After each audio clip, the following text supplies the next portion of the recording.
where we are going to see one thermal engineering problem. A steel billet of 2000 kg is to be cooled from 1250 degree Kelvin to 450 degree Kelvin.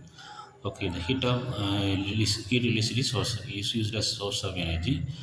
The ambient temperature is 303 degree Kelvin and the specific heat is or steel is 0.5 kg per kilojoule kg per degree Kelvin. Okay, solution. We know that Q is equal to M into Cp into delta T. So putting the values, we got 800,000 kilojoule.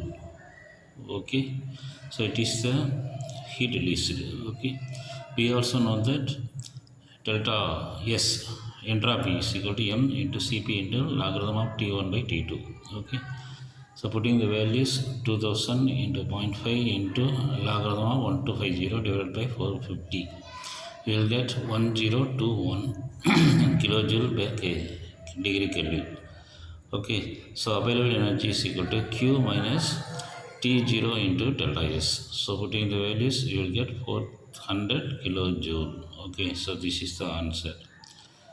Okay, so if you like the video, press like button and raise your doubt in the comment box. Okay, so it is available energy 400 kilojoule. Okay, thank you. 490.